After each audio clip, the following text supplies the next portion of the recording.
नमस्कार प्यारे साथियों, एक बार फिर से आप सबका स्वागत है आपके अपने YouTube channel education hits by Deepak में। तो आज का जो हमारा वीडियो का विषय होने वाला है मित्रों, होगा जनरल साइंस, जो कि आने वाली परीक्षाएं जैसे SSC GD, CISF, SSC CGL, SSC CHSL व अन्य एक दिवसीय परीक्षाओं के दृष्टिकोण से अत्यंत महत्वपूर्ण है। तो वीडियो को लाइक करें, कमेंट करें और शेयर करें तथा चैनल को सब्सक्राइब करें और बेल आइकन को प्रेस करना ना भूलें। और वीडियो को अधिक से अधिक मित्रों, अपने मित्रों, बंधुओं, दोस्तों, भाइयों, बहनों के साथ शेयर करें, जिससे उन्हें भी इस वीडियो का ज़्यादा से ज़्यादा लाभ मिल सके। तो आज का जो हमारा उत्साहवर्धक विचार होगा मित्रों, होगा हार तो वे सबक है जो आपको बेहतर होने का मौका देती है। सही बात है मित्रों कि हार ही वह सबक है जिससे हम कुछ नया अलग सीखते हैं कि हमें और क्या बेहतर करना है अपनी ज़िंदगी में। तो चलिए इसी के साथ अपने प्रश्नों की श्रृंखला की ओर बढ़ते हैं। हमारा जो पहला प्रश्न है मित्रों, वह है कि इस धातु को चाकू से आसानी से काटा जा सकता है। हमारे ऑप्शन है A sodium, B mercury, C copper, D iron. तो इसमें हमारा जो सही उत्तर होगा मित्रों, हमारा ऑप्शन ए सही होगा, सोडियम। सोडियम धातु को चाकू से आसानी से काटा जा सकता है। चलिए आगे बढ़ते हैं। हमारा अगला प्रश्न है, विद्युत का सर्वोत्तम चालक है। हमारे ऑप्शन है A silver, B lead, C copper, D aluminium. तो हमारा इसमें सही उत्तर होगा मित्रों, हमारा ऑप्शन ए सिल्वर। लेकिन आपको बताते चले मित्रों कि सिल्वर है तो, लेकिन इसका तार नहीं बन सकता। क्या तार इसका नहीं बन सकता? बन सकता का मतलब है मित्रों, ये बहुत महंगी धातु है। क्योंकि ये बहुत महंगी धातु है, इसलिए इसका तार नहीं बनाया जाता है। तो उस अगर इस दृष्टिकोण से देखें तो एल्यूमिनियम सब सर्वोत्तम चालक है, क्योंकि इसका हम तार बना सकते हैं। ये सस्ती है तो इसका तार बनाया जाता है। ठीक है, तो इसलिए अगर सिर्फ ये पूछ रहा है कि सर्वोत्तम चालक, तो सिल्वर हम बता सकते हैं, लेकिन अगर बात तार की आ जाती है तो एल्यूमिनियम सर्वोत्तम चालक है विद्युत का। चलिए आगे बढ़ते हैं हमारे अगले प्रश्न की ओर। अगला हमारा जो प्रश्न है वह सोडा वाटर में नींबू का रस डालते हैं तो बुलबुले निकलने लगते हैं, क्योंकि इसमें होता है। हमारे ऑप्शन है ए क्षार, बी अम्ल, सी उदासीन, डी उपरोक्त सभी। तो इसमें हमारा सही उत्तर होगा मित्रों, इसमें हमारा सही होगा क्षार, हमारा ऑप्शन ए। ठीक है, क्षार किसमें होता है आपको बता दें, क्षार होता है मित्रों ये सोडा वाटर में। किसमें? सोडा वाटर में। और अम्ल किसमें होता है? ये नींबू के रस में होता है। ठीक है, नींबू के रस में। ठीक, नींबू के रस में क्षार होता है।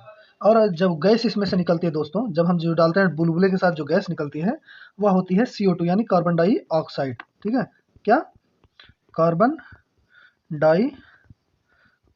ठीक है मित्रों,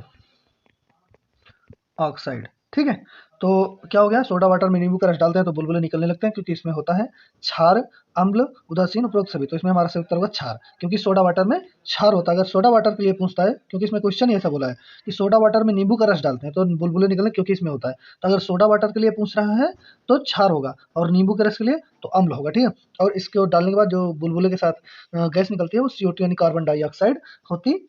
ठीक है मित्रों, चलिए आगे बढ़ते हैं अपने अगले प्रश्न की ओर। हमारा अगला प्रश्न है, कटे हुए सेब का रंग कुछ देर बाद भूरा हो जाता है क्योंकि वह वायु से क्रिया करके बना लेता है। हमारे ऑप्शन है A iron oxide, B potassium oxide, C aluminium oxide, D sodium oxide. तो इसमें हमारा सही उत्तर होगा मित्रों, हमारा ऑप्शन ए आयरन ऑक्साइड। क्या मित्रों? Iron oxide. क्या होगा दोस्तों? Iron oxide. ठीक है, इसमें हमारा सही उत्तर आयरन ऑक्साइड होगा। चलिए आगे बढ़ते हैं हमारा अगले प्रश्न की ओर। हमारा अगला प्रश्न है, चूने में पानी मिलाने पर कौन सी गैस निकलती है? हमारे ऑप्शन है A oxygen, B carbon dioxide, C hydrogen और डी हीलियम। तो इसमें हमारा सही उत्तर होगा मित्रों, ऑप्शन बी कार्बन डाइऑक्साइड। ठीक है, कार्बन डाइऑक्साइड। और सी जो कार्बन डाइऑक्साइड का सूत्र होता है मित्रों, आपको बता दें कि कार्बन डाइऑक्साइड का सूत्र होता है CO2। ठीक है, और चूने के पानी का जो होता है ये होता है Ca, क्या? CaOH का होल ट्वाइस। ठीक है, ये चूने के पानी का हो गया। अगर इन दोनों के साथ प्रतिक्रिया करने पर दोस्तों जो गैस बनती है वो होती है कैल्शियम कार्बोनेट। क्या? Calcium carbonate. कार्बोनेट जिसका सूत्र क्या होता है दोस्तों, आपको बता दें इसका सूत्र क्या होता है। कार्बोनेट, इसका सूत्र होता है CaCO2। ठीक है दोस्तों, और इसका दुधिया रंग भी इसी कारण से होता है। किसकी? दुधिया रंग इसी कैल्शियम कार्बोनेट की वजह से ही होता है। ठीक है, चलिए आगे बढ़ते हैं अपने प्रश्न में। हमारा अगला प्रश्न है, हरी मेहंदी में निम्नलिखित में से कौन सा पदार्थ पाया जाता है जिसके कारण वह लाल हो जाती है? हमारे ऑप्शन है ए लासोन, बी पोटेशियम, सी कार्बन, डी आयरन। तो इसमें हमारा सही उत्तर होगा मित्रों, हमारा ऑप्शन ए लासोन। क्या? हमारा ऑप्शन है लासोन। ठीक है दोस्तों, इसे हम क्या बोलते हैं, इसका जो रासायनिक नाम है दोस्तों, इसका रासायनिक नाम जो होता है वो होता है हेनोटैनिक। क्या? हेनोटैनिक अम्ल। ठीक है, इसको हम हेनोटैनिक अम्ल भी कहते हैं। ठीक, चलिए आगे बढ़ते हैं। हमारा अगला प्रश्न है, ऑक्सीकरण अभिक्रिया में क्या होता है? ऑक्सीकरण अभिक्रिया में क्या होता है? हमारे ऑप्शन है, ए ऑक्सीजन का जुड़ना, बी हाइड्रोजन का जुड़ना, सी ऑक्सीजन का अलग होना, डी इलेक्ट्रॉन ग्रहण करना। इसमें हमारा संयुक्त मित्रों हमारा ऑप्शन है ऑक्सीजन का जुड़ना। ऑक्सीकरण में ऑक्सीजन का जुड़ना होता है तथा ये ऑक्सीकरण है और अपचयन होती है दूसरी क्रिया, उसमें इलेक्ट्रॉन का ग्रहण करना होता है मित्रों। इसको हम बोलते हैं ऑक्सीडेशन। क्या बोलते हैं? ऑक्सीजन ऑक्सीकरण को क्या बोलते हैं? ऑक्सीडेशन। ऑक्सीडेशन इंग्लिश में। और एक होता है अपचयन। अपचयन उसको हम क्या बोलते हैं? ऑक्सीडेशन। और अपचयन को बोलते हैं मित्रों रिडक्शन। क्या? रिडक्शन। ठीक है, चलिए आगे बढ़ते हैं अपने अगले प्रश्न की ओर। हमारा अगला प्रश्न है, अम्ल नीले लिटमस पत्र को किस रंग में परिवर्तित कर देता है? क्या? अम्ल नीले लिटमस पत्र को किस रंग में परिवर्तित है? हमारे ऑप्शन है सफेद, बी लाल, सी काला, डी बैंगनी। तो नीले से हो जाता है लाल कलर में। अम्ल नीले लिटमस पत्र को लाल रंग में परिवर्तित कर देता है। चलिए आगे बढ़ते हैं। हमारा अगला प्रश्न है, क्षार लाल लिटमस को करता है। लाल लिटमस पेपर को किस रंग में क्षार बदल देता है? तो हमारे ऑप्शन है, ए काला, बी सफेद, सी नीला, डी बैंगनी। तो हमारे इसमें सही उत्तर मित्रों हमारा ऑप्शन सी नीला। ठीक है, चलिए आगे बढ़ते हैं। हमारा अगला प्रश्न है, कटे हुए सेब का भूरा होने के कारण है सेब में उपस्थित, मतलब जो कटा हुआ सेब होता है उसमें क्या उपस्थित होता है जिससे उसका रंग भूरा हो जाता है? हमारे ऑप्शन है, A calcium, B zinc, C iron, D iodine. तो इसमें हमारा सही उत्तर मित्रों हमारा ऑप्शन सी आयरन। कटे हुए सेब का भूरा होने का कारण आयरन होता है। ठीक है, चलिए आगे बढ़ते हैं। हमारा अगला प्रश्न है, निम्नलिखित में से विलुप्त जंतु प्रजाति है? हमारे ऑप्शन है, ए डोडो पक्षी, बी कौवा, सी हाथी, डी टाइगर। इसमें हमारा सही उत्तर होगा मित्रों ए डोडो पक्षी।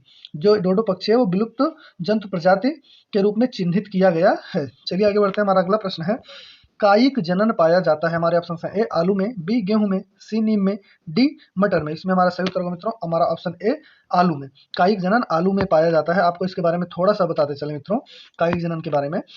जो कायिक जनन होता है दोस्तों, यह जड़ द्वारा, क्या? यह जड़ द्वारा होता है। किस द्वारा?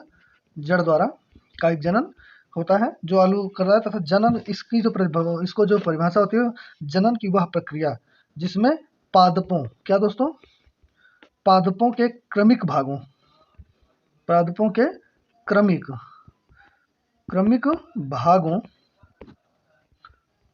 भागों की हिस्सेदारी होती है, हिस्सेदारी होती है। ठीक है, कायिक जनन किसे कहते हैं?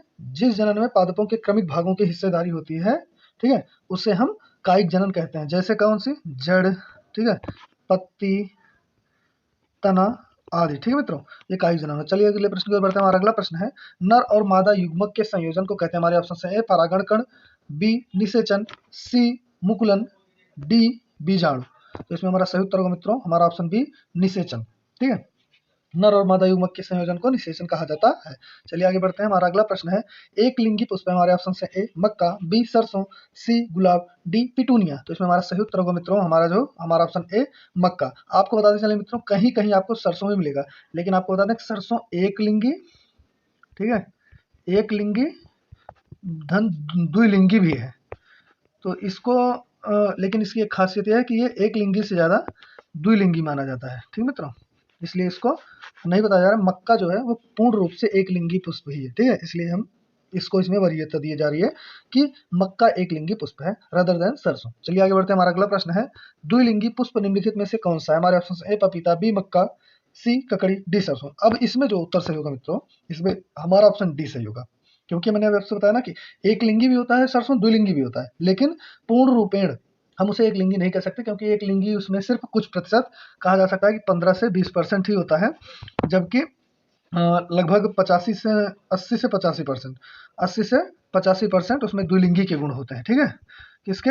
द्विलिंगी के, इसलिए हम इसे द्विलिंगी में रखते हैं। ठीक है, द्विलिंगी पुष्प में कौन सा है? पपीता, मक्का, ककड़ी, सरसों। तो हमारा सही उत्तर होगा सरसों। चलिए आगे बढ़ते हैं। हमारा अगला प्रश्न है, रक्त प्लाज्मा में जल की लगभग मात्रा होती है? हमारे ऑप्शन है ए 70, बी 90, सी 10, डी 15। ठीक है, तो इसमें हमारा जो सही उत्तर होगा मित्रों, इसमें हमारा जो सही उत्तर होगा हमारा ऑप्शन बी 90%। कितना? 90%। रक्त प्लाज्मा में जल की लगभग मात्रा 90% होती है। 90 से 92 कहा जा सकता है, क्योंकि 90 से 92% होती है। और इसमें जो मात्रा होती है मित्रों वो शर्करा, ध्यान दीजिएगा, इसकी स्क्रीनशॉट ले लीजिए, लिख के कहीं रख लीजिए। इसमें जो रक्त प्लाज्मा में उपस्थित होती है शर्करा, प्रोटीन, थक्का जमाने वाले कारक, थक्का जमाने वाले कारक, ठीक है, जिसको हम क्या कहते हैं? फरिनोजन। क्या? फरिनोजन, ठीक है, थक्का जमाने वाले कारक फरिनोजन। ठीक है, और इसमें क्या होता है? खनिज आयन होते हैं, खनिज आयन। और क्या होता है दोस्तों? हार्मोन और कार्बन डाइऑक्साइड, हार्मोन और CO2 यानी कार्बन डाइऑक्साइड उपस्थित या घुले होते हैं। किसमें? रक्त प्लाज्मा में। ठीक है मित्रों, इसमें से आप ध्यान दीजिएगा कि रक्त प्लाज्मा में जल की लगभग मात्रा 90 से 92% होती है, जिसमें शर्करा, प्रोटीन, थक्का जमाने वाले कारक, जिसे हम फरिनोजन बोलते हैं, खनिज आयन, हार्मोन और कार्बन डाइऑक्साइड घुले हुए होते हैं। चलिए आगे बढ़ते हैं हमारे अगले प्रश्न पर। हमारा अगला प्रश्न है, वयस्क व्यक्ति का हृदय 1 मिनट में कितनी बार धड़कता है? हमारे ऑप्शन है ए 50 बार, बी 72 बार, सी 100 बार, डी 120 बार। हमारे इसमें सही उत्तर होगा मित्रों, वो होगा हमारा ऑप्शन सी 100 बार। इसमें तो डायरेक्ट 100 बार बोल दिए हैं मित्रों, लेकिन इसका जो सही उत्तर होगा इसका होगा 60% से 60 से लेकर के 100 बार तक। तो जो मैक्सिमाइज है मित्रों, इसलिए हम 100 आपको बता रहे हैं, ये मैक्सिमम है 100 बार। ठीक है, मिनिमम 60 बार और मैक्सिमम 100 बार। चलिए आगे बढ़ते हैं। हमारा अगला प्रश्न है, लाल रक्त कणिकाओं को निम्न में से किस नाम से जाना जाता है? हमारे ऑप्शन है ए बिम्बाणु, बी पल्स, सी RBC, डी WBC। तो इसमें हमारा सही उत्तर होगा मित्रों RBC, यानी कि इसका जो फुल फॉर्म होता है RBC का, रेड ब्लड सेल्स। ठीक है, ये RBC। ठीक है मित्रों, इससे ही हम, इसका एक अन्य नाम है जिसको हम एरिथ्रोसाइट, क्या? एरिथ्रोसाइट भी कहते हैं। ठीक है, लाल रक्त कणिकाओं को RBC या एरिथ्रोसाइट के नाम से भी जाना जाता है। चलिए आगे बढ़ते हैं। हमारा अगला प्रश्न है, एनीमिया रोग होने पर शरीर में किस चीज की कमी हो जाती है? हमारे ऑप्शन है ए रक्त में हीमोग्लोबिन की, बी विटामिन की, सी जल की, डी खनिज लवणों की। ठीक है मित्रों, किसकी? खनिज लवणों की। तो हमारा सही उत्तर होगा इसमें हमारा ऑप्शन ए रक्त में हीमोग्लोबिन की, यानी कि हम कह सकते हैं हीमोग्लोबिन किस में पाया जाता है? RBC में। ठीक है, तो मतलब कि RBC की कमी हो जाती है, चाहे हम कहें RBC, चाहे कहें रक्त में हीमोग्लोबिन की कमी हो जाती है।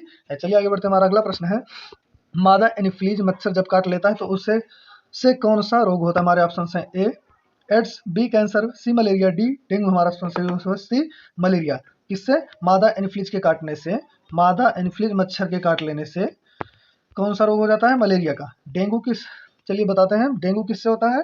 डेंगू अगर एडीज मच्छर होता है उसके काटने से होता है, और मलेरिया मादा एनोफिलीज मच्छर काटने से। चलिए ठीक है, आगे बढ़ते हैं। हमारा अगला प्रश्न है, चर्म रोग के उपचार में प्रयोग किया जाने वाला रेडियो आइसोटोप है? हमारे ऑप्शन है ए रेडियो सीसा, B radio cobalt, C radio phosphorus, D radio iodine. हमारा सही उत्तर मित्रों रेडियो फास्फोरस, हमारा ऑप्शन सी रेडियो फास्फोरस चर्म रोग के उपचार में प्रयोग किया जाने वाला रेडियो आइसोटोप है। चलिए आगे बढ़ते हैं। हमारा अगला प्रश्न है, बहुत अधिक ऊंचाई पर मनुष्य की लाल रुधिर कणिकाएं, हमारे ऑप्शन है ए का आकार बढ़ जाता है, बी की संख्या बढ़ जाती है, सी का आकार छोटा हो जाता है, डी की संख्या घट जाती है। इसमें हमारा सही उत्तर मित्रों हमारा ऑप्शन बी की संख्या बढ़ जाती है। बहुत ऊंचाई पर यदि मनुष्य जा रहा है तो उसकी RCB, क्षमा कीजिएगा, RCB नहीं, RBC, रेड ब्लड सेल्स जो हैं उनकी संख्या, उनकी काउंटिंग बढ़ जाएगी मित्रों। ठीक है, चलिए आगे बढ़ते हैं। हमारा अगला प्रश्न है, आधुनिक चर्म शोधन उद्योगों में ऐसी कौन सी भारी धातु पाई जाती है जो विषैली होती है? हमारे ऑप्शन है ए निकेल, बी जस्ता, सी क्रोमियम, डी सीसा। तो इसमें हमारा सही उत्तर होगा मित्रों, इसमें हमारा ऑप्शन सी सही होगा, क्रोमियम। ठीक है, क्या? क्रोमियम। आधुनिक चर्म शोधन उद्योगों में भारी धातु क्रोमियम पाई जाती है जो विषैली होती है। चलिए आगे बढ़ते हैं। हमारा अगला प्रश्न है, इंस्ट्रांसियम लवण के द्वारा बुनसेन ज्वाला को कौन सा रंग प्रदान किया जाता है? हमारे ऑप्शन है ए नीलाभ हरा, बी सेब का हरा रंग, सी किरमिजी लाल, डी इनमें से कोई नहीं। तो हमारा इसमें सही उत्तर होगा मित्रों हमारा ऑप्शन सी किरमिजी लाल। इंस्ट्रांसियम लवण के द्वारा बुनसेन ज्वाला को किरमिजी लाल रंग प्रदान किया जाता है। चलिए अगले प्रश्न की ओर बढ़ते हैं। हमारा अगला प्रश्न है, कृत्रिम सैटेलाइट के अंदर व्यक्ति भारहीन महसूस करता है क्योंकि पृथ्वी के आकर्षण का बल, हमारे ऑप्शन है ए उस स्थान पर शून्य होता है, बी चंद्रमा के आकर्षण के बल द्वारा संतुलित होता है, सी अभिकेंद्र बल के समान होता है, डी सैटेलाइट के विशेष डिजाइन के कारण प्रभावहीन होता है। इसमें हमारा सही उत्तर मित्रों हमारा ऑप्शन सी अभिकेंद्र बल के समान होता है। कृत्रिम सैटेलाइट के अंदर व्यक्ति भारहीन महसूस करता है क्योंकि पृथ्वी के आकर्षण का बल अभिकेंद्र बल के समान होता है। तो आज के वीडियो में मित्रों बस इतना ही। आशा करता हूँ आपको वीडियो अच्छी लगी होगी। अच्छी लगी है तो ज़्यादा से ज़्यादा वीडियो को लाइक करें तथा शेयर करें मित्रों। आज के वीडियो में इतना ही। आपसे विदा लेते हैं। जय हिंद, जय भारत, धन्यवाद।